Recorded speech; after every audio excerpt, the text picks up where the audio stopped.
കാഴ്ചപ്പാട്, അതെ കാഴ്ചപ്പാട്. കാഴ്ചപ്പാടിലേക്ക് എല്ലാ മാന്യ പ്രേക്ഷകർക്കും സ്വാഗതം. ഇപ്പോൾ സമരാഗ്നി എന്ന പേരിൽ ജനപ്രക്ഷോഭയാത്ര കേരളത്തിൽ നടക്കുകയാണ്. നവകേരള സദസ്സ് കഴിഞ്ഞിട്ട് ഏതാനും മാസങ്ങൾ പിന്നിട്ടിട്ടേയുള്ളൂ. മറ്റൊരു പൊതു തെരഞ്ഞെടുപ്പിനെ അഭിമുഖീകരിച്ചുകൊണ്ട് സമരാഗ്നി കേരളത്തിലുടനീളം നടക്കുമ്പോൾ അതിൻ്റെ ഭാഗമായി അടിമാലിയിലും എത്തിച്ചേർന്നിരിക്കുന്നു. ഇന്നത്തെ ചർച്ച സമരാഗ്നി ജനകീയ പ്രക്ഷോഭയാത്ര.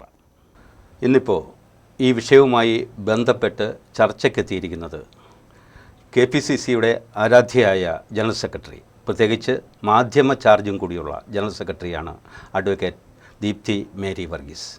സ്വാഗതം മാഡം. നമസ്കാരം.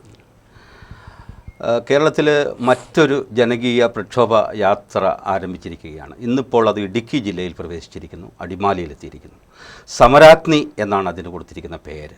മറ്റൊന്ന് ജനകീയ പ്രക്ഷോഭ യാത്രയാണ്. ഇന്നിപ്പോൾ അടിമാലി ക്ലബ്ബിൽ വെച്ചിട്ട് അതിൻ്റെ ജനകീയ ചർച്ചാ സദസ്സും കഴിഞ്ഞിരിക്കുകയാണ്. ഇപ്പോൾ അതിൻ്റെ പബ്ലിക് ഫംഗ്ഷൻ നടക്കുന്ന സമയം കൂടിയാണ്. ഇപ്പോൾ കഴിഞ്ഞ 9-ാം തീയതി നമ്മുടെ സംസ്ഥാനത്തിൻ്റെ അത്യുത്തര ജില്ലയിൽ നിന്ന്, അതായത് കാസർഗോഡ് നിന്ന് ആരംഭിച്ച ഈ ജാഥ ഇടുക്കി പിന്നിട്ട് വിടുമ്പോൾ എന്തായിരിക്കും സാധാരണ ജനങ്ങളുടെ മനസ്സിലുള്ളത് എന്നതാണ് ഇപ്പോഴത്തെ ഒരു പ്രശ്നം. ഇത് സത്യത്തിൽ നവകേരള സദസ്സിന് ഒരു ബദൽ യാത്രയാണ്. ആദ്യമായി ഞാൻ പറയാം, ഒരർത്ഥത്തിലും നവകേരള സദസ്സ് മുഖ്യമന്ത്രിയും മന്ത്രിമാരും ചേർന്ന് നടത്തിയ നവകേരള സദസ്സിനോട് യാതൊരു സമാനതകളുമില്ലാത്ത, അല്ലെങ്കിൽ അതിനോട് കമ്പയർ ചെയ്യാൻ തന്നെ പറ്റാത്ത ഒരു പ്രക്ഷോഭ യാത്രയാണ് KPCCയുടെ നേതൃത്വത്തിൽ ഇപ്പോൾ കാസർഗോഡ് നിന്ന് ആരംഭിച്ചിരിക്കുന്നത്. ഇതിൻ്റെ പേര് തന്നെ ഞങ്ങൾ ഇട്ടിരിക്കുന്നത് സമരാഗ്നി എന്നാണ്.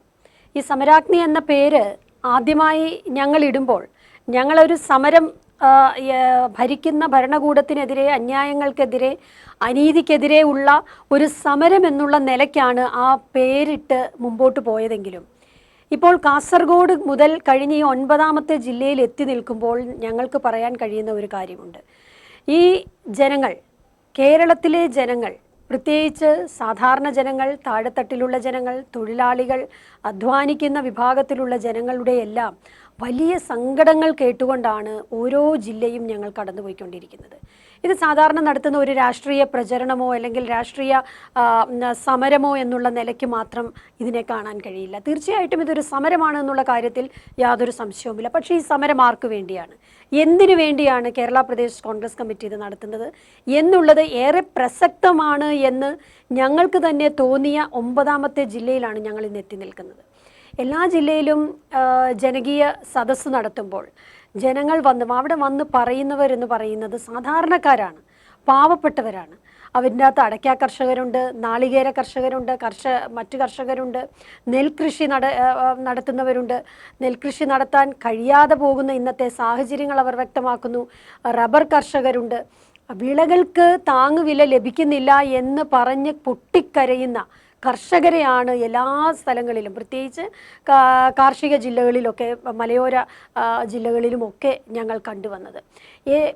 അംഗൻവാടിയിൽ പ്രവർത്തിക്കുന്ന അധ്യാപകർ, അല്ലെങ്കിൽ കുടുംബശ്രീയുടെ പ്രവർത്തകർ, അവർക്ക് എത്രയോ കാലമായി അവർക്ക് കിട്ടാനുള്ള ആനുകൂല്യങ്ങൾ ലഭിക്കുന്നില്ല, ഓണറേറിയം ലഭിക്കുന്നില്ല എന്ന് പറയുന്നു. 36 മാസമായി അവർക്ക് ലഭിക്കേണ്ട ഗ്രാൻറ്റുകൾ ലഭിക്കുന്നില്ല എന്ന് വന്ന് പ്രതിപക്ഷ നേതാവിൻ്റെയും KPCC പ്രസിഡന്റിൻ്റെയും മുമ്പിൽ വന്ന് പൊട്ടിക്കരഞ്ഞ് നെഞ്ചുരുകി പറയുന്ന ആളുകളെയാണ് നമ്മൾ കണ്ടത്. സാധാരണ ആളുകൾക്ക് ജീവിക്കാൻ കഴിയാത്ത പോലെയുള്ള വിലക്കയറ്റമുണ്ട്. സബ്സിഡി സാധനങ്ങളില്ല, മാവേലി സ്റ്റോറുകളിൽ സബ്സിഡി സാധനങ്ങളില്ല. അത് ഇന്നിപ്പം ഗവൺമെൻറ് പറഞ്ഞിരിക്കുന്ന ഒരു വിചിത്രമായ ഒരു ഉത്തരവ് ഇപ്പോൾ പത്രസമ്മേളനത്തിൽ പറഞ്ഞു കേട്ടിട്ടാണ് ഞാൻ വരുന്നത്. അതായത് മാവേലി സ്റ്റോറുകളിൽ ഇല്ലാത്ത സാധനങ്ങളുടെ ചിത്രമെടുക്കുവാൻ, വീഡിയോ എടുക്കുവാൻ മാധ്യമപ്രവർത്തകരെ അനുവദിക്കരുത് എന്നുള്ളതാണ്. അല്ലാതെ ആ തട്ടുകളിൽ സാധനം കൊണ്ടുവയ്ക്കണം, അതിനുള്ള നടപടി എന്താണ് എന്നല്ല ഗവൺമെൻറ് പറഞ്ഞിരിക്കുന്നത്. ഞാൻ പറഞ്ഞു വന്നത്, അങ്ങനെ ജനകീയ വിഷയം നിരവധി കാര്യങ്ങൾ പറയാനുണ്ട്. ഇപ്പോൾ ആനിമൽ മാൻ കോൺഫ്ലിക്റ്റ്, ഭയപ്പെട്ടുകൊണ്ട് കേരളത്തിൽ ആളുകൾ ജീവിക്കുന്ന ഒരു സാഹചര്യമാണുള്ളത്. അവിടേക്ക് തിരിഞ്ഞു നോക്കാത്ത മന്ത്രിമാർ, മുഖ്യമന്ത്രിമാർ അതിനെ കൂടി കടന്നുപോയാൽ പോലും അവരുടെ വീടുകൾ സന്ദർശിക്കാൻ തയ്യാറാകുന്നില്ല. ജനരോഷം ഏറ്റവും ശക്തമായി വന്നപ്പോൾ മാത്രമാണ് ഇന്നിപ്പോൾ മന്ത്രിമാർ അവിടെ പോകാൻ തയ്യാറായത്.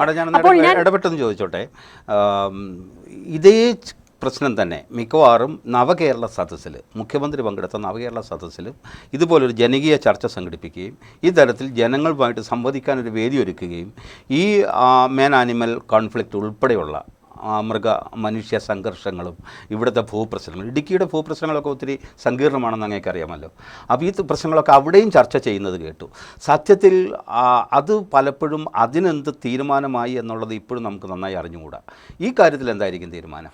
ഞാൻ ചോദിക്കട്ടെ, മന്ത്രിമാരും മുഖ്യമന്ത്രിമാരും ഒരു വാഹനം 1.5 കോടി രൂപയുടെ ഒരു വാഹനം എടുത്തുകൊണ്ട് ഒരു ആഡംബര യാത്ര നടത്തുകയും പൗരപ്രമുഖരെ കാണുകയുമാണ് ചെയ്തത്.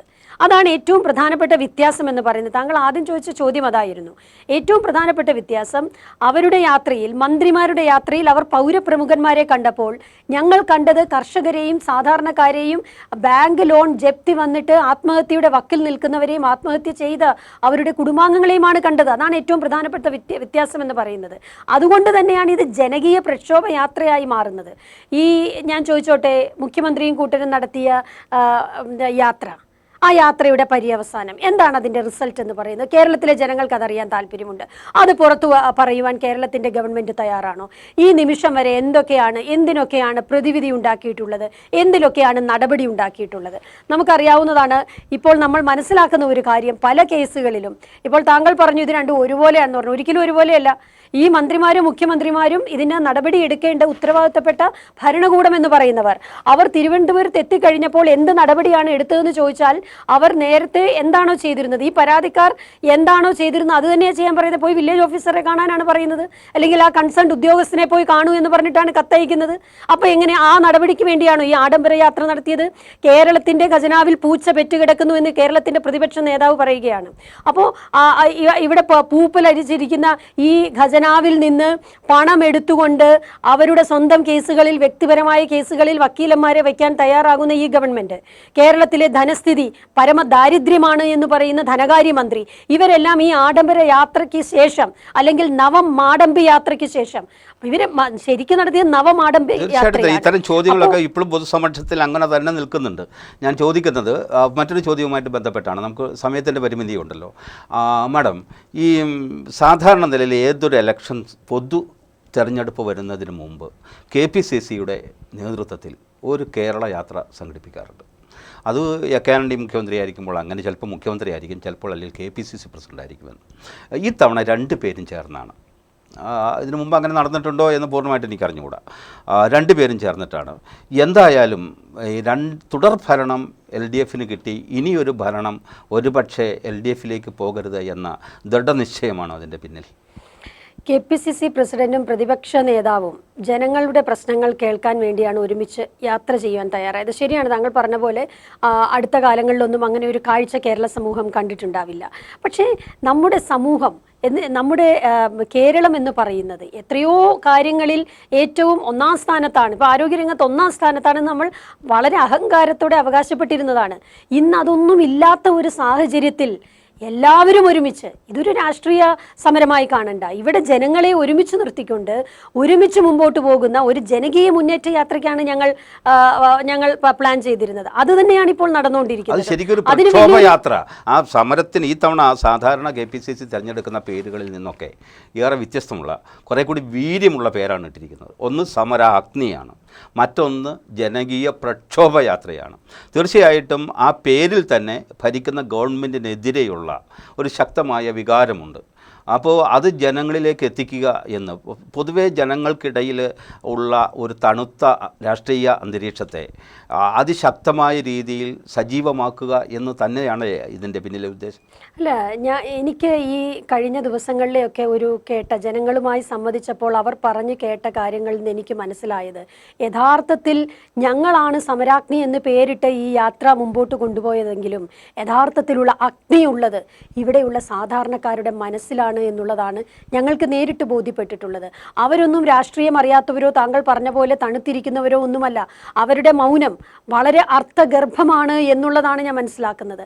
അവരുടെ മൗനം, അവരുടെ ഉള്ളിലുള്ള ആ വിങ്ങലുകൾ, ആ രോഷം, അത് ഏറ്റെടുക്കുക എന്നുള്ള ബാധ്യതയാണ് KPCC ഇവിടെ ഏറ്റെടുത്തിരിക്കുന്നത്. ഇവിടെ ഇത് കാലം കോൺഗ്രസിൻ്റെ കയ്യിൽ കൊടുത്ത വലിയ ഒരു ഉത്തരവാദിത്തമാണെന്ന് ഞാൻ കരുതുക. കാരണം എന്താണ്, നമ്മൾ കഴിഞ്ഞ കാലങ്ങളിൽ നമ്മൾ എത്രയോ കമ്മ്യൂണിസ്റ്റ് ഗവൺമെൻറ്റുകൾ കണ്ടിട്ടുണ്ട്. അതിൽ അതിൽ നിന്നൊക്കെ വ്യത്യസ്തമായിട്ട് ഒരു മുഖ്യമന്ത്രി സ്വന്തം കുടുംബാംഗങ്ങൾക്ക് വേണ്ടി, സ്വന്തം മകൾക്ക് വേണ്ടിയിട്ട് സ്വന്തം പാർട്ടിയെ പോലും, കമ്മ്യൂണിസ്റ്റ് പ്രസ്ഥാനത്തെ പോലും ഉപകരണമാക്കുന്ന ഒരു രീതിയിലേക്ക് ഇന്ന് കാലം പോയിരിക്കുകയാണ്.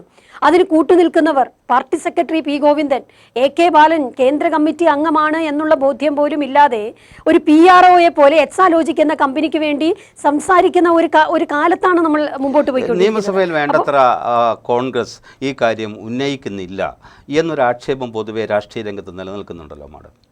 നിയമസഭയിലല്ലേ ഏറ്റവും ശക്തമായി ഉന്നയിക്കുന്നത്. ഞാൻ പറയുന്നത് കഴിഞ്ഞ നമ്മൾ കേരളത്തിൻ്റെ ഒരു ചരിത്രം എടുത്തു നോക്കിയാൽ ഇത്രയും കൃത്യമായി കാര്യങ്ങൾ നിയമസഭയിൽ ഉന്നയിക്കുന്ന, ഇത്രയും ഫാക്ച്വലായിട്ട് കാര്യങ്ങൾ ഉന്നയിക്കുന്ന ഒരു പ്രതിപക്ഷ നേതാവ് ആരാണ് ഉണ്ടായിരുന്നത്? എല്ലാ പ്രതിപക്ഷ നേതാക്കന്മാരും വളരെ ശക്തമായി നിന്നിട്ടുള്ള ആളുകളാണ്. പക്ഷേ എത്ര കൃത്യമായാണ് അദ്ദേഹം കാര്യങ്ങൾ നിയമസഭയിൽ വേണ്ടത്ര പിന്തുണ രംഗത്ത് കിട്ടിയെന്നില്ല എന്നൊക്കെയുള്ള ഒരു ആക്ഷേപത്തിന് എന്താണ് മറുപടി? അങ്ങനെ ഒരു ആക്ഷേപം അദ്ദേഹത്തിനില്ലല്ലോ. മാത്യു കുഴൽനാടൻ ഇന്ന് വരെ അത്തരത്തിലൊരു ആക്ഷേപം പറഞ്ഞിട്ടില്ല എന്ന് മാത്രമല്ല, അദ്ദേഹം പല ചാനൽ ചർച്ചകളിലും പറയുന്നത് ഞാൻ കേട്ടിട്ടുണ്ട്. എനിക്ക് ഏറ്റവും വലിയ പിന്തുണ തന്നത് പ്രതിപക്ഷ നേതാവാണ് എന്നാണ് പറഞ്ഞത്. പ്രതിപക്ഷ നേതാവിൻ്റെ സമ്മതമില്ലാതെ അദ്ദേഹത്തിൻ്റെ ഫ്ലോറിൽ അങ്ങനെ ഒരു കാര്യം അവതരിപ്പിക്കാൻ പറ്റില്ല. അപ്പോൾ അതൊക്കെ നെറേറ്റീവ് ഉണ്ടാക്കുന്നതാണ്. അതൊക്കെ CPMൻ്റെ മറ്റേ ക്യാപ്സൂളുകളുടെ ഭാഗമായി ഉണ്ടാക്കുന്ന നെറേറ്റീവുകൾ മാത്രമാണ്. അല്ലാതെ എനിക്ക് തോന്നുന്നില്ല കേരളത്തിൻ്റെ പ്രതിപക്ഷ നേതാവ് ഇന്ന് തീർച്ചയായിട്ടും കോൺഗ്രസിന് ഒരു അനുഗ്രഹമാണ് എന്ന് ഞാൻ വിശ്വസിക്കുന്ന നൂറുകണക്കിന് കോൺഗ്രസ്സുകാരിൽ ഒരാളാണ് ഞാൻ. അങ്ങ് പറഞ്ഞ ഒരു കാര്യമുണ്ടല്ലോ, ഈ സാധാരണ ജനങ്ങളുടെ മനസ്സിൽ അർത്ഥഗർഭമായ മൗനമാണെന്നും അത് ഏത് നിമിഷവും അത് വളരെ വാചാലമാണെന്നും അത് അവരുടെ മനസ്സിൽ അഗ്നിയായി പടരുന്നുണ്ടെന്നും ഒക്കെ അങ്ങ് സൂചിപ്പിക്കുകയുണ്ടായി. ഞാനിപ്പോൾ കഴിഞ്ഞ 2-3 ദിവസങ്ങൾക്ക് മുമ്പ് കാസർഗോഡ്, കണ്ണൂർ ജില്ലകളിലൊക്കെ ഒരു ക്ലാസ്സുമായി ബന്ധപ്പെട്ട് സഞ്ചരിച്ചിരുന്നു. അവിടെ ഒക്കെ ഒരു പക്ഷേ ഈ മധ്യ കേരളത്തിൽ സംഭവിക്കുന്നതിനേക്കാൾ വലിയ പോസ്റ്ററുകൾ പ്രതിപക്ഷ നേതാവിൻ്റെയും ഒപ്പം തന്നെ KPCC പ്രസിഡൻ്റെയും വലിയ പോസ്റ്ററുകൾ. ആ പോസ്റ്ററുകൾക്ക് എണ്ണം പറയാനില്ല. അതുപോലെ തന്നെ ഇവിടെ മുഖ്യമന്ത്രിയുടെ പോസ്റ്ററുകൾ നവകേരള സദസ്സിൽ എങ്ങനെയായിരുന്നു അതുപോലെ കനത്ത വലിയ പോസ്റ്ററുകളൊക്കെ കാണുന്നുണ്ട്. മധ്യ കേരളത്തിലേക്ക് വരുമ്പോൾ അതിനൊരു കുറവ് തോന്നുന്നത് പോലെ അങ്ങേക്ക് തോന്നുന്നുണ്ടോ? അങ്ങനെയൊന്നും തോന്നിയിട്ടില്ല. കാരണം എല്ലാ സ്ഥലങ്ങളിലും ഒരേപോലെ ഞങ്ങൾ ഇപ്പോൾ ഇന്നലെ എറണാകുളത്തായിരുന്നു. വളരെ ഗംഭീരമായ സ്വീകരണമായിരുന്നു അവിടെ കൊടുത്തിരുന്നത്. പ്രചരണ പരിപാടികളും അതിഗംഭീരമായി എറണാകുളത്തിൻ്റെ DCC പ്രസിഡന്റ് നേതൃത്വത്തിൽ നടത്തിയിട്ടുണ്ട്. അത്തരത്തിലുള്ള യാതൊരു വ്യത്യാസവുമുള്ള അടിമാലിയിലെ സ്വീകരണം എങ്ങനെ തോന്നി? അടിമാലിയിൽ സ്വീകരണം തുടങ്ങാനിരിക്കുന്നേ ഉള്ളൂ. ഇന്നലെ തൊടുപുഴയിൽ വളരെ നല്ല രീതിയിലുള്ള ജനപങ്കാളിത്തം ഉണ്ടായിരുന്നു, ഊഷ്മളമായിരുന്നു. തീർച്ചയായിട്ടും വളരെയധികം കോൺഗ്രസ് പ്രവർത്തകരും അല്ലാത്ത ആളുകളും ജനാധിപത്യ വിശ്വാസികൾ, ഇത് കേൾക്കാൻ താല്പര്യമുള്ളവർ ധാരാളം പേർ അല്ലാതെ വന്നതായിട്ടാണ് നമുക്ക് മനസ്സിലായിട്ടുള്ളത്. തീർച്ചയായിട്ടും ഈ ഇപ്പോൾ നമുക്ക് പാർലമെൻറ്റ് ഇലക്ഷൻ വരികയാണല്ലോ. അപ്പോൾ സാധാരണ നിലയിൽ ഞാൻ ആദ്യം സൂചിപ്പിച്ചതുപോലെ ഒരു പൊതു തെരഞ്ഞെടുപ്പുമായി ബന്ധപ്പെട്ട് ഒരു യാത്രയാണ്. ആ യാത്രയിലാണ് സാധാരണ അണികൾ ഉണരുക. ഇപ്പോൾ അങ്ങേക്ക് അറിയാവുന്നതുപോലെ കോൺഗ്രസിനെ സംബന്ധിച്ച് ബൂത്ത് കമ്മിറ്റികളില്ല. കോൺഗ്രസിനെ സംബന്ധിച്ച് മണ്ഡലം കമ്മിറ്റി കഴിഞ്ഞാൽ താഴേക്കിടയിലേക്കുള്ള സാധാരണ ഗ്രാസ് റൂട്ട് ലെവലിൽ പ്രവർത്തകരെ അണിനിരത്തുന്നതിന് ആവശ്യമായി ഇപ്പോഴും പ്രവർത്തക സജ്ജമല്ല കോൺഗ്രസ്. അത് ചെയ്യുന്നതിന് എന്തെങ്കിലും നടപടി KPCC പ്രസിഡന്റ് എടുക്കുന്നുണ്ട്? അത് ഞാനൊരു കാര്യം പറയാം. നമുക്കൊരിക്കലും ഒരു കേഡർ പാർട്ടിയും കോൺഗ്രസിനെയും തമ്മിൽ കമ്പയർ ചെയ്യേണ്ട ആവശ്യമില്ല, അതിൻ്റെ കാര്യമില്ല. കാരണം കോൺഗ്രസ് എന്ന മഹാപ്രസ്ഥാനത്തിന് അതിൻ്റേതായ രീതികളുണ്ട്. CPM എന്ന പ്രസ്ഥാനം ഏത് രീതിയിലാണോ വർത്തിക്കുന്നത് അതുപോലെ കോൺഗ്രസ് വർത്തിക്കണമെന്ന് പറയേണ്ട കാര്യമില്ല. താങ്കൾ ചോദിച്ച ബൂത്ത് കമ്മിറ്റികളുടെ കാര്യം, ഞങ്ങൾക്ക് ബൂത്ത് കമ്മിറ്റികളുണ്ട് എന്ന് മാത്രമല്ല അതിന് താഴെ CUC എന്ന് പറയുന്ന കുടുംബ യൂണിറ്റുകൾ ഫോം ചെയ്യുന്ന ഒരു പ്രോസസ്സ് നടന്നുകൊണ്ടിരിക്കുകയായിരുന്നു. കുറച്ചു കാലമായിട്ട് അത് കാലങ്ങളായിട്ട് നടക്കുന്നുണ്ട്. ബൂത്ത് കമ്മിറ്റികൾ വളരെ ശക്തമായി തന്നെയുണ്ട്. പക്ഷേ ചില സ്ഥലങ്ങൾ, നമ്മൾ യാഥാർത്ഥ്യ ബോധമില്ലാതെ ഒന്നും ഞാൻ പറയുകയല്ല, പക്ഷേ ചില സ്ഥലങ്ങളിൽ ബൂത്ത് കമ്മിറ്റികൾ പ്രവർത്തിക്കുന്നില്ല. അത് എത്രയും വേഗം പ്രവർത്തന സജ്ജമാക്കാനുള്ള നടപടികൾ എടുക്കണം. അങ്ങേക്കറിയാലോ, ഒരു സാധാരണക്കാരൻ ഒരാൾ ഒരു പോലീസ് കേസിൽ പെട്ടാൽ അല്ലെങ്കിൽ ഒരു ആശുപത്രി കേസുണ്ടായാൽ സാധാരണ ജനങ്ങളാണ് അവിടെ അവൻ ആശ്രയിക്കാവുന്ന ഒരു നേതാവ് ഉണ്ടാകണം, വേണമല്ലോ. കാരണം അവനെ സംബന്ധിച്ചിടത്തോളം ഒട്ടേറെ പോലീസ് സ്റ്റേഷനിൽ പിടിയില്ല, സർക്കാർ ഓഫീസിൽ പിടിയില്ല. ഇപ്പോൾ പോരെങ്കിലും ഇടുക്കിയിൽ കണ്ടമാനം ഭൂപ്രശ്നങ്ങളുണ്ട്. ഒരു വീട് വെക്കണമെങ്കിൽ അത്ര എളുപ്പമല്ല. കല്ലോ മണ്ണോ ഒക്കെ ഉണ്ടാകുക അല്ലെങ്കിൽ പൊട്ടിക്കുക, സംഘടിപ്പിക്കുക എന്നൊക്കെ പറയുന്നത് എളുപ്പമല്ല. ആ തരത്തിൽ പലപ്പോഴും ജനങ്ങൾ രാഷ്ട്രീയക്കാരെ ആശ്രയിക്കേണ്ടി വരുന്നുണ്ട്. വളരെ പെട്ടെന്ന് ആശ്രയിക്കാവുന്ന ഒരു നേതാവ് എന്ന നിലയിലേക്ക് കോൺഗ്രസ് പ്രവർത്തകർ സജ്ജമാണോ എന്നാണ് എൻ്റെ ചോദ്യം. തീർച്ചയായിട്ടും. ഇപ്പം ചില സ്ഥലങ്ങളിലൊക്കെ ചിലപ്പോൾ ചില ന്യൂനതകൾ ഉണ്ടായിട്ടുണ്ടാവാം. അപ്പം അതാണ് ഞാൻ പറഞ്ഞത്. ബൂത്ത് കമ്മിറ്റികൾ ഇല്ലാത്ത കൃത്യമായി പ്രവർത്തിക്കാത്ത സ്ഥലങ്ങളിൽ അത് റീവാമ്പ് ചെയ്ത് ബൂത്ത് കമ്മിറ്റികൾ ഉണ്ടാക്കണമെന്നുള്ള തീരുമാനം KPCC എടുത്തിട്ടുണ്ട്. അതിനനുസരിച്ചുള്ള പ്രവർത്തനങ്ങൾ തെരഞ്ഞെടുപ്പിന് മുമ്പായി നമ്മൾ മുമ്പോട്ട് കൊണ്ടുപോവുകയും ചെയ്തുകൊണ്ടിരിക്കുകയാണ്. അതിനെപ്പറ്റി വളരെ ശക്തമായ നിലപാടാണ് KPCC പ്രസിഡന്റ്. 64 ഭൂപതിവ് ചട്ടം പരിഷ്കരണവുമായി ബന്ധപ്പെട്ട് ആ ബില്ല് ഇപ്പോൾ ഫ്രീസറിലാണല്ലോ. ആ ബില്ല് ഗവർണർ ഒപ്പിട്ടിട്ടില്ല. ഇടുക്കി നേരിടുന്ന ഏറ്റവും വലിയൊരു പ്രശ്നമാണത്. അത് വേണ്ടത്ര ഗൗരവത്തിൽ KPCC ചർച്ച ചെയ്യുന്നുണ്ടോ? തീർച്ചയായിട്ടും. അതിൻ്റെ അകത്ത് ഇന്നിപ്പോൾ ഇവിടെ നടന്ന ജനകീയ ചർച്ചാ സദസ്സിലൊക്കെ അതൊക്കെ ഉയർന്നു വന്നിട്ടുണ്ട്. ഇവിടുത്തെ ഭൂപ്രശ്നങ്ങൾ, ഇവിടെ ജനങ്ങൾക്ക് അതുമൂലം ഉണ്ടാകുന്ന മുമ്പോട്ട് പോകാൻ ഉണ്ടാകുന്ന നിരവധി പ്രശ്നങ്ങൾ ഇന്ന് ചർച്ച ചെയ്യുകയുണ്ടായി. പ്രതിപക്ഷ നേതാവ് വളരെ ഗൗരവമായി അത് കേൾക്കുകയും അത് നിയമസഭയിൽ ഉൾപ്പെടെ ഉന്നയിക്കുമെന്ന് അവർക്ക് വാക്കുകൊടുക്കുകയും ചെയ്തിട്ടുണ്ട്. അതിനെ വളരെ ഗൗരവമായി തന്നെയാണ് കാണുന്നത്. മനുഷ്യ സംഘർഷം സത്യത്തിൽ നാൾക്ക് നാൾ വർദ്ധിച്ചു വരികയാണ്, ഏറി വരികയാണ്. നമുക്ക് ജീവിക്കാൻ മാർഗ്ഗമില്ലാതായിരിക്കുന്നു. അടിമാലി ടൗണിൽ ഉൾപ്പെടെ മൃഗങ്ങളുടെ ശല്യം വരികയാണ്. അത് മാനന്തവാടിയിൽ മാത്രമല്ല, ഇടുക്കിയിൽ വർദ്ധിക്കുന്നുണ്ട്. കാരണം പാവപ്പെട്ട ആളുകൾ എത്രയോ പേരാണ് ആനയുടെ ചവിട്ടേറ്റും കുത്തേറ്റും മരിക്കുന്നത്. ഇതിനെ സംബന്ധിച്ചുള്ള നമ്മുടെ നിലപാട് എന്താണ്? ആനിമൽ മാൻ കോൺഫ്ലിക്റ്റ് എന്ന് പറയുന്നത് കാലാകാലങ്ങളായിട്ടുണ്ടായിട്ടുള്ള ഒരു കാര്യമാണ്. അതിന് പല സമയങ്ങളിലും പല തരത്തിലുള്ള തീരുമാനങ്ങൾ അതാത് സമയത്തുള്ള ഗവൺമെൻറ്റുകൾ എടുത്തിട്ടുണ്ട്. ഇപ്പോൾ ബഹുമാനപ്പെട്ട KPCC പ്രസിഡന്റ് വനം വകുപ്പ് മന്ത്രിയായിരിക്കുന്ന കാലത്ത് അദ്ദേഹം തന്നെ പറയുകയുണ്ടായി, അന്ന് ഈ ഇലക്ട്രിക് ബാരിയേഴ്സ് ഉണ്ടാക്കുന്നത്, പിന്നെ അതേപോലെ തന്നെ ട്രെഞ്ചുകൾ ഉണ്ടാക്കുന്നത്, അത്തരത്തിലുള്ള പരീക്ഷണങ്ങളൊക്കെ നമ്മൾ നടത്തിയിട്ടുള്ളതാണ്. പക്ഷേ ഇപ്പോൾ എന്താണ് സംഭവിക്കുന്നത്? ഈ കാലഘട്ടത്തിൽ എന്താണ് സംഭവിക്കുന്നത്? ട്രെഞ്ചുകൾ പൊളിച്ചുകൊണ്ട് ആനകൾ മുമ്പോട്ട് വരികയാണ്, പിന്നെ ടൗണുകളിലേക്ക് വരികയാണ്, ഫെൻസും എല്ലാം പൊളിക്കുന്നു. അപ്പോൾ അതെല്ലാം ഈ ആനകൾക്ക് അല്ലെങ്കിൽ മൃഗങ്ങൾക്ക് അത് മനസ്സിലായി കഴിഞ്ഞു. അവർക്കതെങ്ങനെ മുമ്പോട്ട് പോകണമെന്ന് മനസ്സിലായി കഴിഞ്ഞ ഒരു സാഹചര്യത്തിൽ ശാസ്ത്രീയമായി എന്താണ് ഇതിൽ ചെയ്യേണ്ടത് എന്നുള്ളതിൻ്റെ തീരുമാനം ഈ ഗവൺമെന്റ് ആണ് എടുക്കേണ്ടത്. അല്ല, അത് ഏറ്റവും അധികം അതിന് ശാസ്ത്രീയമായ രീതികളുണ്ട്. ഇപ്പോൾ വിദേശ രാജ്യങ്ങളിലുണ്ട്, അല്ലെങ്കിൽ നമ്മുടെ തന്നെ പല സംസ്ഥാനങ്ങളിലും അത്തരത്തിലുള്ള പലതും ഉണ്ടാകും. പക്ഷെ അതിലേക്ക് കടക്കുന്നതിനോ അത് പഠിക്കുന്നതിനോ ശാസ്ത്രീയമായി എങ്ങനെ ചെയ്യണമെന്ന് തീരുമാനമെടുക്കുന്നതിനോ ഞാൻ ചോദിച്ചോട്ടെ, ഇന്ന് ആ കുഞ്ഞുങ്ങൾ ചോദിച്ച ചോദ്യം എത്ര പ്രസക്തമാണ്. ചെറിയ വയസ്സുള്ള ആ മകളും മന്ത്രിമാർ അവരുടെ വീട് സന്ദർശിക്കാൻ വന്നപ്പോൾ ആ ആൺകുട്ടി ചോദിക്കുകയാണ്, മൃഗങ്ങൾ ഇനി നിങ്ങൾക്ക് വോട്ട് ചെയ്യുമെന്ന് പറയാൻ, അത്രയും പറയാൻ ആ കുഞ്ഞിന് കഴിഞ്ഞില്ലേ? ആ കുഞ്ഞിനെ കൊണ്ടത് പറയിപ്പിച്ചില്ലേ? അപ്പോൾ ഇവര് മന്ത്രിമാർ വന്നിട്ട് ഡോൺ വെറി എന്ന് പറയുന്ന മന്ത്രിയെ നമ്മൾ കണ്ടു. അതെ. അപ്പോ ഞാൻ പറഞ്ഞത്, ഈ ഭരണകൂടം ശരിയായ രീതിയിൽ ജനങ്ങളുടെ പ്രശ്നങ്ങൾ പ്രതികരിക്കുന്നില്ല, ഇടപെടുന്നില്ല എന്നതിലപ്പുറം അവർക്കൊരു ആശ്വാസവാക്ക് പകരുവാൻ, അവരുടെ വീട്ടിൽ ചെന്ന് അവരെ ഒന്ന് കാണുവാൻ പോലും, അത് മുഖ്യമന്ത്രി പിണറായി വിജയൻ എവിടെയാണ് പോയിട്ടുള്ളത്? ലിസ്റ്റിൽപ്പെട്ട ഒന്നാണല്ലോ. നമുക്ക് കേന്ദ്രത്തിന്റെ കയ്യിലാണ് പലപ്പോഴും വനം നിയമവുമായി ബന്ധപ്പെട്ട കൂടുതൽ അധികാരങ്ങൾ. അതാണ് സംസ്ഥാന സർക്കാരിൻ്റെ പരിമിതി എന്ന് ഇവരെല്ലാം പറയുന്നു. അതിൽ വാസ്തവമുണ്ടോ? അല്ല, ഞാനൊരു കാര്യം ചോദിച്ചോട്ടെ. 38 തവണ ലാവ്ലിൻ കേസ് മാറ്റിവെക്കാനും ഇവിടെ സ്വർണ്ണക്കള്ളക്കടത്തും ഡോളർ കള്ളക്കടത്തും ഒക്കെ നടത്തി ED വന്ന് 4 വർഷമായിട്ട് ഒരു ചുക്കും സംഭവിച്ചിട്ടില്ല. അതൊക്കെ കൺട്രോൾ ചെയ്ത് വയ്ക്കാനും അവിടെയൊക്കെ അണ്ടർ കറൻസ് ഉണ്ടാക്കാനും സുരേന്ദ്രൻ കുഴൽപ്പണം നടത്തിയപ്പോൾ അത് കേസില്ലാതാക്കാനും ഇതെല്ലാം ഈ സംസ്ഥാനത്ത് നടക്കുന്ന ഈ ജനങ്ങൾ കണ്ടുകൊണ്ടിരിക്കുക. അപ്പോൾ വനം വകുപ്പിൻ്റെ കാര്യത്തിൽ മാത്രം ഇത് കൺകറന്റ് ലിസ്റ്റാ, കേന്ദ്രം ഞങ്ങളെ സഹായിക്കുന്നില്ല എന്ന് പറഞ്ഞാൽ ആർക്കാ വിശ്വസിക്കാൻ കഴിയുക? പക്ഷേ ഇവിടെ മാങ്കുളം ഉൾപ്പെടെയുള്ള ഭൂമിയിൽ വല്ലാത്ത സംഘടന, ഫോറസ്റ്റുകാരുമായിട്ടുള്ള മനുഷ്യരും സാധാരണക്കാരും ഫോറസ്റ്റുകാരും, അല്ലെങ്കിൽ രാഷ്ട്രീയക്കാരും ഫോറസ്റ്റുകാരും പഞ്ചായത്തും ഫോറസ്റ്റുകാരും ഒക്കെയുള്ള സംഘർഷം തുടരുകയാണ്. അല്ല, അതാരാണ് പരിഹരിക്കേണ്ടത്? ഞാൻ ചോദിക്കുന്നത്, ഇവിടെ സംസ്ഥാനം ഭരിക്കുന്ന മുഖ്യമന്ത്രി പിണറായി വിജയന്റെ നേതൃത്വത്തിലുള്ള ഗവൺമെന്റും അവിടെ നരേന്ദ്രമോദി ഭരിക്കുന്ന ഗവൺമെന്റും, 2 ഗവൺമെന്റുകൾ നിൽക്കുകയാണ്. രണ്ടുപേരും ഒരേ നാണയത്തിന്റെ 2 വശങ്ങളാണെന്നാണ് കോൺഗ്രസ് പറയുന്നത്. അതിന്റെ ഏറ്റവും വലിയ ഉദാഹരണമായത്. ഒരു ജനകീയ വിഷയമുണ്ടായാൽ കേന്ദ്രത്തിനും കൺകറന്റ് ലിസ്റ്റിൽ എന്താ കൺകറന്റ് ലിസ്റ്റ് എന്ന് പറഞ്ഞാൽ, കേന്ദ്രത്തിനും സ്റ്റേറ്റിനും ഒരേപോലെ അതിൽ പ്രവർത്തിക്കാൻ കഴിയുന്ന, അല്ലെങ്കിൽ യോജിച്ച് പ്രവർത്തിക്കേണ്ട ഒരു കാര്യമാണ്. അതിൽ എന്തുകൊണ്ടാണ് ഇവർ അനാസ്ഥ കാണിക്കുന്നത് എന്നതിന് മറുപടി സംസ്ഥാന ഗവൺമെന്റ് പറയണ ഒരാളെ ഇരുത്തിയിട്ടുണ്ടല്ലോ അവിടെ. ഇവിടുത്തെ കേരളത്തിന്റെ കാര്യങ്ങൾ കേന്ദ്രത്തിനോട് പറയാൻ വേണ്ടി സമ്പത്തിന് ലക്ഷക്കണക്കിന് രൂപ കൊടുത്ത് ഇവിടെ ഇരുത്തി. ഇപ്പോൾ പാർട്ടി മാറിപ്പോയ KV തോമസിനെ ഇരുത്തിയിരിക്കുന്നു. ഇവരൊക്കെ എന്താ അവിടെ ചെയ്യുന്നത്? ഇവർ ഗവൺമെന്റിന്റെ പ്രതിനിധിയായിട്ടല്ലേ അവിടെ അറിഞ്ഞു. ഭൂപ്പാറ പോലുള്ള പ്രദേശങ്ങൾ കുടിയിറക്കുമായി ബന്ധപ്പെട്ട വ്യാപാരികൾ നേരിടുന്ന വലിയ പ്രശ്നങ്ങളുണ്ട്. അങ്ങനെ നമ്മൾ നോക്കുമ്പോൾ പട്ടയ പ്രശ്നങ്ങളുണ്ട്, ഭൂപ്രശ്നങ്ങളുണ്ട്. അങ്ങനെ ഒട്ടേറെ സങ്കീർണമായ പ്രശ്നങ്ങളുമായാണ് ഇടുക്കിയിലെ സാധാരണക്കാർ മുന്നോട്ട് പോകുന്നത്. ഇടുക്കിയിലെ നല്ലൊരു ഭാഗം വനവൽക്കരണത്തിനായി മാറ്റിവെക്കുന്നുവെന്നും ഇപ്പോൾ ഉള്ള വനം ഒരു 28% അല്ലെങ്കിൽ അതിൽ 30% വനം ഏതാണ്ട് 40% പ്രദേശമാക്കി മാറ്റുമെന്നും അതിൻ്റെ പിന്നിലൊരു നിഗൂഢ പദ്ധതിയുണ്ട് എന്നൊക്കെ കേൾക്കുന്നുണ്ട്. ഇതിനകത്ത് എന്തെങ്കിലും ചർച്ച KPCCയിൽ നടക്കുന്നുണ്ടോ? അല്ല, അതുമായി ബന്ധപ്പെട്ട് വിശദമായ ഒരു ചർച്ചയിലേക്ക് വരേണ്ട ഒരു സാഹചര്യം നിലവിലുണ്ടായിട്ടുണ്ടോ എന്നുള്ളതിനെക്കുറിച്ച് എനിക്കറിയില്ല. എന്തായാലും അത്തരം കാര്യങ്ങളെക്കുറിച്ച് ഗവൺമെൻറ് അത് കൃത്യമായ നടപടി എടുക്കേണ്ട ഒരു സാഹചര്യം. ധാരാളം ആളുകൾ ഇവിടെ സ്ഥലം വിറ്റ് താഴോട്ട് പോകുന്നുണ്ട്, ഇപ്പോൾ പോയിക്കൊണ്ടിരിക്കുന്നുണ്ട്, നമ്മൾ അറിയുന്നില്ല എന്ന് പറഞ്ഞാൽ. ഞാൻ അതിൻ്റെ അകത്തൊരു കാര്യം പറഞ്ഞോട്ടെ.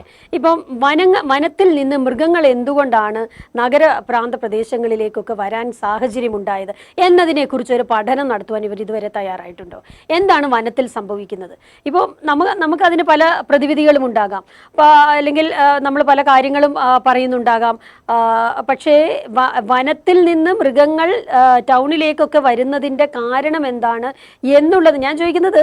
നമ്മൾ ആദ്യം വേണ്ടത് നമുക്ക് പ്ലാനിംഗ് ആണ് വേണ്ടത്. ഒരു പദ്ധതി പ്രഖ്യാപിക്കുമ്പോൾ നമുക്ക് ആദ്യം വേണ്ടത് പ്ലാനിംഗ് ആണ് വേണ്ടത്. ആ പ്ലാനിംഗ് നടന്നിട്ടുണ്ടോ? എന്ത് ചെയ്യണമെന്നുള്ളതിനെക്കുറിച്ച് വല്ല ഐഡിയ ഉണ്ടോ? എന്ത് ചെയ്യണമെന്ന് ആലോചിച്ചിട്ടുണ്ടോ? ഇവിടെ ഒരു കമ്മിറ്റി വന്നു എന്നാണ് പറയുന്നത്.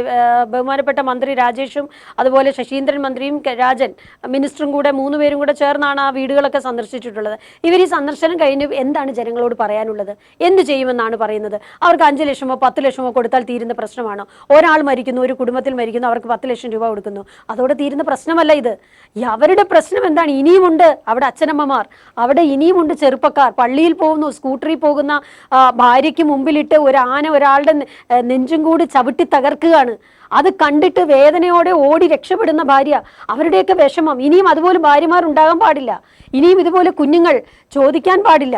പാടില്ലെന്ന് അങ്ങ് പറഞ്ഞാൽ പോലും ഇത് ഏറി വരികയുള്ളൂ. ഇപ്പോൾ വേണ്ടത്ര പ്രിക്കോഷൻസ് വളരെ ശക്തമായ നിലയിലെടുത്തില്ല എങ്കിൽ ഈ പറയുന്ന മിക്ക ജില്ലകളിലും കാട്ടുമൃഗങ്ങളുടെ ശല്യം ഉണ്ടാകും. ഇപ്പോൾ നടക്കുന്ന ജനകീയ പ്രക്ഷോഭങ്ങളെ ചെറുതായി കാണണ്ട ഗവൺമെന്റ്. അത് ഗവൺമെന്റിനെതിരെയുള്ള ഒരു ശക്തമായ, അതിൻ്റെ അകത്ത് രാഷ്ട്രീയമൊന്നും ഉണ്ടാവില്ല. എല്ലാ രാഷ്ട്രീയ കക്ഷികളും ഇപ്പോൾ എനിക്ക് തോന്നുന്നത് ഇന്ന് ഈ പ്രസ്ഥാനം എടുക്കുന്ന പല തീരുമാനം, ഈ സർക്കാർ എടുക്കുന്ന പല തീരുമാനങ്ങൾക്കും എതിരായി തിരിയുന്നതും ചോദ്യം ചോദിക്കുന്നതും കമ്മ്യൂണിസ്റ്റ് പ്രസ്ഥാനത്തിൽ തന്നെയുള്ള ആളുകളാണ്. ഇപ്പം ഞാൻ പറയട്ടെ, തൊഴിലാളികളുടെ ക്ഷേമനിധി കൊടുക്കുന്നില്ല. ഏറ്റവും അധികം ഇവർ തൊഴിലാളി സ്നേഹം പറഞ്ഞിരുന്ന ഒരു രാഷ്ട്രീയ പ്രസ്ഥാനമാണ്. അവർക്കിപ്പോൾ ക്ഷേമനിധി കൊടുക്കുന്നില്ല. തൊഴിലാളികൾ തന്നെയാണ് ചോദ്യം ചോദിക്കുന്നത്. ഞാൻ പറയുന്നത് ഈ വീട് കയറി സന്ദർശിക്കണമെന്ന് CPM പറയുന്നുണ്ടല്ലോ.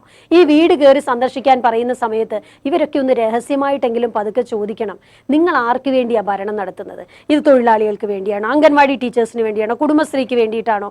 പട്ടിണിക്കാർക്ക് വേണ്ടിയിട്ടാണോ? പാവപ്പെട്ടവർക്ക് വേണ്ടി ആർക്ക് വേണ്ടിയിട്ടാണ് ഭരണം നടത്തുന്നത്? അതോ നിങ്ങളുടെ മകൾ വീണ വിജയന് വേണ്ടി മാത്രമാണോ? ഈ ചോദ്യം ചോദിക്കുവാൻ കമ്മ്യൂണിസ്റ്റ് പ്രസ്ഥാനത്തിലെ പലരും ഇന്ന് തയ്യാറാകുന്നുണ്ട് എന്നുള്ളതാണ് ഞങ്ങൾക്ക് മനസ്സിലാകുന്നത്. കാര്യം CPMുമായി ബന്ധപ്പെട്ട് നിരവധി ആളുകൾ ഞങ്ങളുടെ ജനകീയ ചർച്ചാ സദസ്സുകളിൽ വന്നിട്ടുണ്ട്.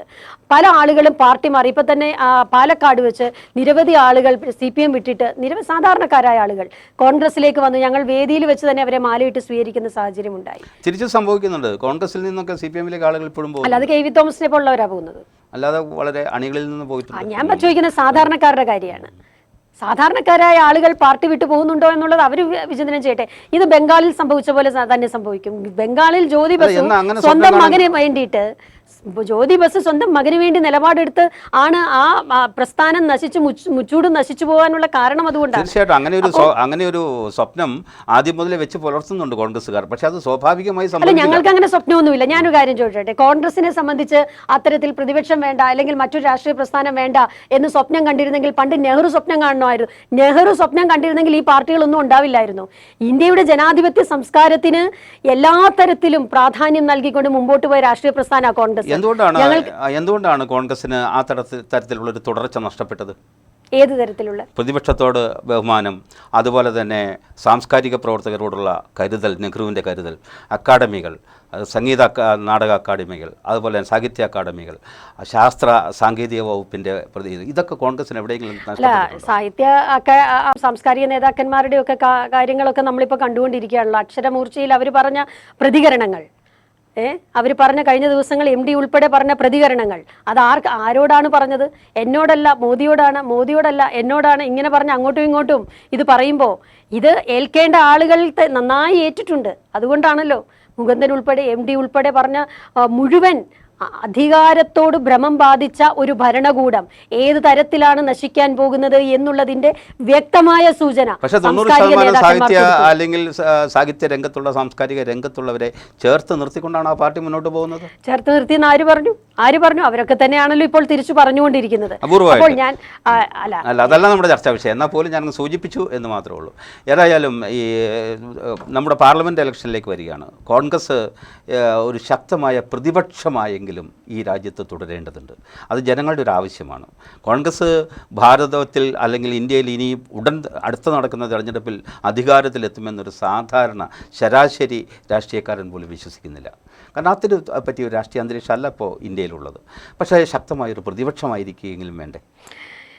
എന്താണ് കോൺഗ്രസിനെ സംബന്ധിച്ച് കോൺഗ്രസ് എല്ലാ കാര്യത്തിലും എടുക്കുന്ന നിലപാടുകൾ ശ്രദ്ധിച്ചു നോക്കുക. ഇപ്പോൾ രാഹുൽ ഗാന്ധി ഓരോ വിഷയങ്ങളിലും എടുക്കുന്ന നിലപാടുകൾ ശ്രദ്ധിച്ചു നോക്കുക.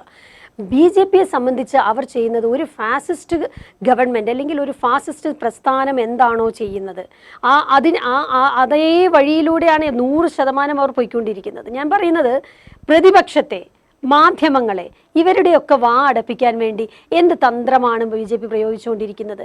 ഒന്ന്, ഭീഷണിപ്പെടുത്തുക. ഇപ്പോൾ ഭീഷണിയിൽ വീഴാത്ത ചുരുക്കം ചില നേതാക്കന്മാർ ഉണ്ട്. അവരിപ്പോഴും തുടരുകയാണ് കോൺഗ്രസിൽ. ഓരോ കാര്യങ്ങളിൽ ഇപ്പം തന്നെ മഹാരാഷ്ട്രയിൽ സംഭവിച്ചത്, ഓരോ കേസുമായി ബന്ധപ്പെട്ട് ആരൊക്കെ നിൽക്കുന്നോ, ആർക്കൊക്കെ മടിയിൽ കനമുണ്ടോ, അവർക്കൊക്കെ പാർട്ടി വിട്ട് BJPയിൽ പോകേണ്ടി വന്നു. അതിനർത്ഥം ഈ രാജ്യത്ത് മതേതരത്വത്തിൽ വിശ്വസിക്കുന്ന, ജനാധിപത്യത്തിൽ വിശ്വസിക്കുന്ന മുഴുവൻ ജനങ്ങളും BJPയിൽ പോയി എന്നുള്ളതല്ല. ഇപ്പോൾ ഗുലാം നബി ആസാദ് പോയി എന്നുള്ളത് കൊണ്ട് വലിയൊരു കൂട്ടം ജനങ്ങളൊന്നും അവിടുന്ന് പോയിട്ടൊന്നുമില്ല. ഈ പോകുന്ന കമൽനാഥ് ആണെങ്കിലും ഇങ്ങനെ നമ്മൾ പറയുന്ന ഓരോ നേതാക്കന്മാർ കോൺഗ്രസിൽ നിന്ന് എല്ലാ തരത്തിലുള്ള ഗുണങ്ങളും ആസ്വദിച്ചതിന് ശേഷം പാർട്ടി വിട്ടുപോകുന്ന ഈ നേതാക്കന്മാരൊക്കെ ഇപ്പോൾ പോകുന്നത് ഭയം കൊണ്ടാണ്. EDയെ ഭയന്നിട്ട്, BJPയുടെ ഭീഷണിയെ ഭയന്നിട്ട്, ഇതിലൊക്കെ അപ്പുറമായി ചില സ്ഥലങ്ങളിലൊക്കെ പണക്കൊഴുപ്പിന്റെ രാഷ്ട്രീയം നടക്കുന്നു. അങ്ങനെ തീർച്ചയായിട്ടും മലീമസമായ ഒരു രാഷ്ട്രീയ സംസ്കാരത്തിലേക്ക് BJP പോകുന്നു. ഒറ്റ കാര്യം കൂടെ ഞാൻ പറയാം. EVM മെഷീനുമായി ബന്ധപ്പെട്ട് നമ്മളിവിടെ വ്യാപകമായി, ഇപ്പോൾ അമേരിക്കയിലൊക്കെ നിരോധിച്ചു കഴിഞ്ഞു. ഇവിടെ പറയുന്ന ആരോപണങ്ങളുണ്ട്. അതിന്റെ യാഥാർത്ഥ്യം എന്താണ് എന്നുള്ളത് മനസ്സിലാക്കേണ്ട ഒരു സാഹചര്യത്തിലാണ് ഇന്നുള്ളത്. അപ്പോൾ ഞാൻ പറയുന്നത് എന്തും ചെയ്ത് ഭരണം പിടിക്കുക എന്നുള്ളത് മാത്രമേ ഉള്ളൂ. കേരളത്തിൽ BJP എടുക്കുന്ന നയമല്ല രാജ്യം മുഴുവൻ BJP എടുക്കുന്നത്. ഇവിടെ ക്രിസ്മസ് കേക്കുമായി ക്രിസ്ത്യാനികളുടെ വീട്ടിലേക്ക് പോകുമ്പോൾ മണിപ്പൂരിൽ പള്ളികളിൽ ആക്രമിക്കുന്നു, അവിടെ തിരിഞ്ഞു നോക്കാൻ തയ്യാറാകുന്നില്ല BJP. ഏതെങ്കിലും വനിതാ നേതാക്കന്മാർ സ്ത്രീകളെ പീഡിപ്പിച്ച് ആക്രമിച്ച് മാനഭംഗപ്പെടുത്തിയപ്പോൾ ഒരു വാക്കുരിയിടാൻ തയ്യാറായോ? എന്ത് സ്ത്രീ ശാക്തീകരണം അവർ രാഷ്ട്രീയത്തിന് പകരം വർഗീയത ഉപയോഗിക്കുന്നു എന്നുള്ളതൊക്കെയാണ് അതിൻ്റെ കാരണങ്ങൾ പലതും സംഭവിക്കുന്നത്. ഏതായാലും ഞാൻ അതിലേക്കല്ല പോകുന്നത്. നമുക്ക് പാർലമെൻറ്റ് ഇലക്ഷൻ വരുന്നു. കേരളത്തിൽ നിന്ന് 17 സീറ്റിൽ കോൺഗ്രസ് മത്സരിക്കുന്നു, ഇല്ലേ? 17 സീറ്റിൽ കോൺഗ്രസ് മത്സരിക്കും എന്നാണ് ഇപ്പോഴത്തെ നമ്മൾ വിവരിച്ച. ഒരു സീറ്റ് മുസ്ലിം ലീഗ് കൂടുതൽ ചോദിച്ചിട്ടുണ്ട്. അവരെ സമാധാനപ്പെടുത്താൻ കോൺഗ്രസിന് കഴിഞ്ഞു ഇന്നലെ എന്ന് വിശ്വസിക്കുന്നുണ്ടോ? ഇല്ല, അതിപ്പം മറുപടി പറയേണ്ട ഒരു ചോദ്യമല്ല. കാര്യം അതിൻ്റെ ചർച്ചകൾ നടക്കുകയാണ്.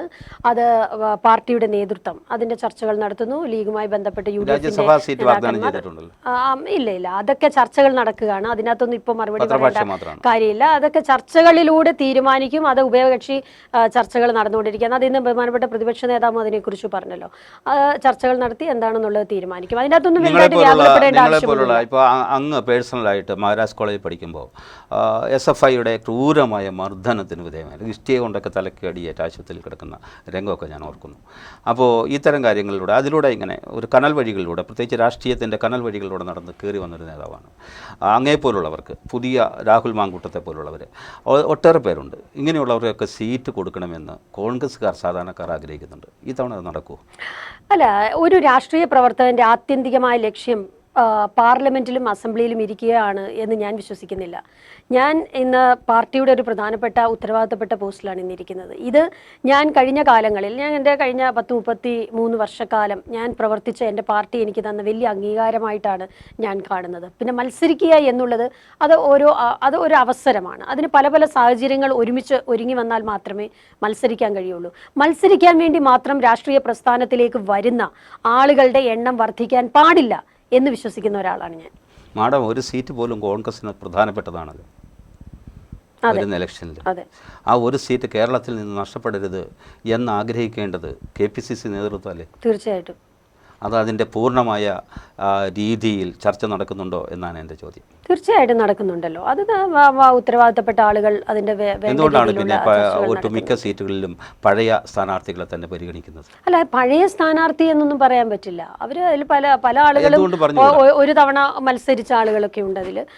പിന്നെ മത്സരത്തിൽ എപ്പോഴും നമ്മൾ വിന്നബിലിറ്റിയാണ് കൂടുതൽ ചിന്തിക്കുക. ഇപ്പോൾ ഒരാളെ പുതുതായിട്ട് കൊണ്ടുവരുമ്പോൾ അവിടെ പുതുതായിട്ട് അവർക്കുള്ള വിന്നബിലിറ്റി എന്താണ്? പാർട്ടിയാണ് പ്രധാനം, ഒരു വ്യക്തിക്കും പ്രാധാന്യമില്ല. ഇവിടെ മത്സരിക്കുന്ന ഈ 17 എന്ന് പറയുന്ന നമ്പറിൽ വ്യക്തിക്ക് പ്രാധാന്യമില്ലെന്ന് കോൺഗ്രസ് രാഷ്ട്രീയത്തിൽ അങ്ങനെ പറയാനാവൂ? അല്ല, വ്യക്തിക്ക് പ്രാധാന്യമില്ല എന്ന് പറഞ്ഞാൽ ആ പാർട്ടി ജയിക്കുമെങ്കിൽ വ്യക്തിക്ക് പ്രാധാന്യമുണ്ട്, പാർട്ടി പരാജയപ്പെടുമെങ്കിൽ ആ വ്യക്തിക്ക് എന്ത് പ്രാധാന്യമുള്ളത്? അങ്ങനെ ഞാൻ വിശ്വസിക്കുന്നില്ല. അല്ല, തീർച്ചയായിട്ടും പാർട്ടി പരാജയപ്പെടാൻ പാടില്ലല്ലോ. പ്രത്യേകിച്ച് ഇപ്പോൾ പ്രതിപക്ഷ സ്ഥാനത്ത് നിന്ന് ചിന്തിക്കുമ്പോൾ, ഇന്ത്യ എന്ന് പറയുന്ന മുന്നണിയുടെ ഭാഗമായിട്ട് ചിന്തിക്കുമ്പോഴൊക്കെ കേരളത്തിലെ രാഷ്ട്രീയത്തിൻ്റെ ഒരു പ്രത്യേകതയുണ്ടല്ലേ. അപ്പോൾ BJPക്ക് വലിയ സംഗതി, BJP ഒരു സീറ്റ്, 1 or 2 സീറ്റ് ഒരു പക്ഷേ കേരളത്തിൽ നേടിയേക്കുമെന്നുള്ള അഭ്യൂഹങ്ങൾ വെറുതെ പരത്തുന്നുണ്ട്. ശരിയാണോ അത്? അതെത്ര കാലമായി അഭ്യൂഹങ്ങൾ പരത്തുന്നു? O രാജഗോപാൽ മത്സരിച്ചപ്പോൾ അങ്ങനെ അഭ്യൂഹം ഉണ്ടായിരുന്നില്ലേ? കഴിഞ്ഞ തെരഞ്ഞെടുപ്പിലുണ്ടായിരുന്നില്ലേ? സുരേന്ദ്രൻ എന്തിനു പറയുന്നു, ശബരിമല ഒരു രാഷ്ട്രീയ വിഷയമാക്കി മാറ്റി അതിനെ വോട്ടാക്കി മാറ്റണം എന്ന് ആഗ്രഹിച്ച് സുവർണ അവസരമാണെന്ന് പറഞ്ഞ് മത്സരിച്ചതാണ് കഴിഞ്ഞ തവണ പത്തനംതിട്ടയിൽ സുരേന്ദ്രൻ. എന്നിട്ട് ജയിച്ചോ? അപ്പോൾ അതുകൊണ്ടൊന്നും ജയിക്കുമെന്നുള്ള ഒരു വ്യാമോഹമൊന്നും കഴിഞ്ഞു. ഓരോ വർഷം പിന്നിടുമ്പോൾ പുതിയ പുതിയ രാഷ്ട്രീയ പരിസരങ്ങൾ രൂപപ്പെടും. അതെ, അവർക്ക് മത്സരിക്കാൻ പറ്റുമെങ്കിൽ അവർ മത്സരിക്കട്ടെ, ജയിക്കാൻ പറ്റുമെങ്കിൽ ജയിക്കട്ടെ. അതിനൊന്നും നമ്മളൊന്നും കമന്റ് ചെയ്യുന്നില്ല. പക്ഷേ ഞാൻ അവസാനമായി സമയം തീരുകയാണ്. നമ്മുടെ കോൺഗ്രസ് ആത്മവിശ്വാസത്തിലാണോ മാഡം? 100% ആത്മവിശ്വാസത്തിലാണ്. കാരണം കേരളത്തെ സംബന്ധിച്ച് കേരളത്തിലെ ജനങ്ങളുടെ മനസ്സ് ഞങ്ങൾക്കറിയാം. കേരളത്തിലും അതുപോലെ തന്നെ കേന്ദ്രത്തിലും ഭരിക്കുന്ന ഭരണകൂടം എന്ന് പറയുന്നത് ഒരു ജനകീയ ഭരണകൂടമല്ല, നീതിപൂർവം ഭരിക്കുന്ന ഒരു ഭരണകൂടമല്ല. ഇവിടെ നമ്മുടെ രാജ്യത്തെയും കേരളത്തിൻ്റെയും പൊതു സ്വത്തുക്കൾ എന്ന് പറയുന്നത് അത് ചില ആളുകൾ കൈയടക്കി വെച്ച് അവരുടെ വ്യക്തിപരമായ താല്പര്യത്തിന് വേണ്ടി ഉപയോഗിക്കുന്നു എന്നുള്ളത് കഴിഞ്ഞ ഏതാനും വർഷങ്ങളായി തെളിയിച്ചുകൊണ്ടിരിക്കുന്ന ഭരണ തുടർച്ചയുള്ള 2 ഗവൺമെൻറ്റുകളാണുള്ളത്. അതുകൊണ്ട് തന്നെ ഏറ്റവും പ്രധാനമായിട്ട് നരേന്ദ്രമോദി ഗവൺമെന്റ് എന്ന് പറയുന്നത് തീർച്ചയായിട്ടും കേരളത്തിലെ ജനങ്ങൾ എന്ന് പറഞ്ഞാൽ പ്രബുദ്ധരായ ജനങ്ങൾ, അവർക്ക് രാഷ്ട്രീയവും അവരെന്താണ് ഒരു ഗവൺമെന്റ് എടുക്കുന്ന തീരുമാനം എന്നുള്ളത് തിരിച്ചറിയാൻ കഴിയുന്ന ജനങ്ങളുള്ള ഒരു നാടാണ് കേരളം എന്നുള്ളത് കൊണ്ട് തന്നെ 100% ആത്മവിശ്വാസത്തിലാണ് ഇന്ത്യൻ നാഷണൽ കോൺഗ്രസ്. ഈ നവകേരള സദസ്സ് നടക്കുമ്പോൾ ചെറിയ ചോദ്യങ്ങൾ സംസാരിക്കാനൊക്കെയുള്ള അവസരങ്ങൾ, നവകേരള സദസ്സിലേക്ക് ക്ഷണിക്കപ്പെട്ട ഒരു എളിയ വ്യക്തിയായിരുന്നു ഞാൻ. അപ്പോൾ അവിടെ ഞാൻ കണ്ടൊരു കാഴ്ച എന്ന് പറയുന്ന ആളുകൾ കുറച്ച് പേർക്ക് സംസാരിക്കാനുള്ള അവസരം എല്ലാം മുഖ്യമന്ത്രി എഴുതുന്നു, മുഖ്യമന്ത്രി അതിനെല്ലാം മറുപടി പറയുന്നു. പൂർണ്ണമായിട്ടൊന്നും മറുപടി പറയാൻ കഴിഞ്ഞില്ല, അതിന് മുമ്പേ സമയം കഴിഞ്ഞ് അദ്ദേഹം നിർത്തുന്നു. അപ്പോൾ ഞാൻ പറഞ്ഞു വരുന്നത്, ഇവിടെ എല്ലാത്തിനും ചോദ്യങ്ങൾ കേൾക്കുകയും അതിന് കൃത്യമായി ഉത്തരങ്ങൾ പറയുകയും ചെയ്യുന്നത് പ്രതിപക്ഷ നേതാവാണ്. KPCC പ്രസിഡന്റ് പലപ്പോഴും മൗനം അവലംബിച്ചിരിക്കുകയാണ്. എന്തായിരിക്കും കാരണം? അങ്ങനെയൊന്നുമില്ല. അപ്പോൾ KPCC പ്രസിഡന്റ് മറുപടി പറയേണ്ടതിന് അദ്ദേഹം പറയുന്നുണ്ട്, പ്രതിപക്ഷ നേതാവ് പറയേണ്ട കാര്യങ്ങൾക്ക് അദ്ദേഹം പറയുന്നുണ്ട്. പാർട്ടിയുടെ അധ്യക്ഷൻ എന്ന് പറയുന്നത് KPCC പ്രസിഡന്റാണ്. അതുപോലെ തന്നെ നിയമസഭ കൈകാര്യം ചെയ്യുന്നത് പ്രതിപക്ഷ നേതാവാണ്. അവരുടേതായ ഉത്തരവാദിത്തങ്ങൾ അവർ വളരെയധികം കോർഡിനേറ്റ് ചെയ്ത് ഈ ജനസദസ്സിൽ നടത്തുന്നുണ്ട് എന്നുള്ളത് മാത്രമല്ല, ഇപ്പം നവകേരള സദസ്സിൽ നടത്തിയത് മുഖ്യമന്ത്രി ആരോടെ സംസാരിച്ചിട്ടുള്ളത്? ഉമ്മൻചാണ്ടിയുടെ ജനസമ്പർക്ക പരിപാടി കണ്ടിട്ട് അതിനൊരു കമ്പാരിസൺ പോലും ഇല്ലാത്ത രീതിയിൽ ജനങ്ങളോടൊന്ന് സംവദിക്കുവാൻ ഏതെങ്കിലും ഒരാളോടൊന്ന് സംവദിച്ചതായിട്ട് നമുക്ക് അതിൻ്റെ അകത്ത് കാണാൻ പറ്റുമോ? അപ്പോൾ അങ്ങനെയൊന്നുമുള്ള ഒരു ജനകീയ രീതിയിലുള്ള പ്രവർത്തനവുമായി മുമ്പോട്ട് പോകുവാൻ മുഖ്യമന്ത്രി പിണറായി വിജയനോ ഈ മന്ത്രിമാർക്കോ കഴിയില്ല. പിന്നെ മന്ത്രിമാരെ ഞാൻ അധികം കുറ്റം പറയില്ല, കാരണം അവരൊക്കെ മിണ്ടാപ്രാണികളാണ്. മുഖ്യമന്ത്രി എന്ത് പറയുന്നു സാധാരണ ജനങ്ങളുടെ സദസ്സിൽ തന്നെയായിരുന്നു. അവര് മുഖ്യമന്ത്രിക്ക് മഹാരാജാവിനെ പോലെ ഒരു സ്ഥലത്തേക്ക് ഇരിക്കുന്നു, ആരൊക്കെയോ വന്ന് പരാതി കൊടുക്കുന്നു. എന്ത് പരാതിയാണെന്ന് ഉദ്യോഗസ്ഥർക്ക് മാത്രമേ അറിയുള്ളൂ. ഒരു പരാതിയെങ്കിലും മുഖ്യമന്ത്രിയുടെ ഓർമ്മയിൽ നിന്ന് എടുത്ത് പറയാൻ പറ്റുമോ? അവസാനമായി മാഡം, വേണ്ടത്ര മാധ്യമ ശ്രദ്ധ സമരാഗ്നി എന്ന പരിപാടിക്ക് കിട്ടുന്നില്ല എന്ന് KPCCക്ക് ആക്ഷേപമുണ്ടോ? അങ്ങനെ ആക്ഷേപമില്ല. എല്ലാ സ്ഥലങ്ങളിലും, പ്രത്യേകിച്ച് പ്രധാനപ്പെട്ട സ്ഥലങ്ങളിലൊക്കെ ഇപ്പോൾ നമ്മൾ തുടങ്ങിയപ്പോഴാണെങ്കിലും ഇപ്പോൾ ഇന്നലെ എറണാകുളത്താണെങ്കിലും ഒക്കെ എല്ലാ മാധ്യമങ്ങളും വരികയും അതിനെക്കുറിച്ച് പറയുകയും വാർത്തകളിൽ വരികയും ഒക്കെ ചെയ്യുന്നുണ്ട്. എനിക്ക് തോന്നുന്നു മുഖ്യമന്ത്രിയുടെ യാത്രയേക്കാൾ കൂടുതൽ പ്രാധാന്യം മാധ്യമങ്ങൾ ഈ യാത്രയ്ക്ക് നൽകുന്നുണ്ട് എന്നുള്ളതാണ് എൻ്റെ വിശ്വാസം. ഇടുക്കിയിൽ അങ്ങയുടെ അഭിപ്രായ പ്രകാരം ഇപ്പോഴുള്ള MP തന്നെ മത്സരിച്ചേക്കും എന്നാണോ? അല്ല, അതിപ്പം പറയാൻ പറ്റില്ലല്ലോ, അത് AICC അല്ലേ തീരുമാനിക്കുന്നത്. AICC തീരുമാനിക്കുന്നത്. തീർച്ചയായിട്ടും വളരെ സന്തോഷമുണ്ട്.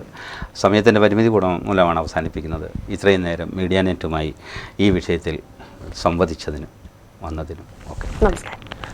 ഓരോ യാത്രകളും ജനമധ്യത്തിലേക്ക് ചില ചോദ്യങ്ങൾ എഴുതിവിടുന്നുണ്ട്. ഉത്തരങ്ങളും ജനങ്ങൾ തേടാതിരിക്കുന്നില്ല. ഉത്തരങ്ങളിലൊക്കെ എത്തിക്കഴിയുമ്പോൾ ഇലക്ഷൻ്റെ തെരഞ്ഞെടുപ്പിൻ്റെ ഗതി എന്താവും, ഫലം എന്താകും, നമുക്ക് കാത്തിരുന്ന് കാണാം. പ്രതിപക്ഷവും ഭരണവർഗവും ചില ആശയങ്ങളിൽ ഏറ്റുമുട്ടുന്നുണ്ട്. അത് ജനങ്ങൾ ചിലതൊക്കെ മനസ്സിലാക്കുന്നുമുണ്ട്. എവിടെയായിരിക്കും ശരി? തെരഞ്ഞെടുപ്പിലേക്കുള്ള ഈ യാത്ര തെരഞ്ഞെടുപ്പിന് ശേഷം നമുക്ക് കാണാം. നന്ദി, നമസ്കാരം.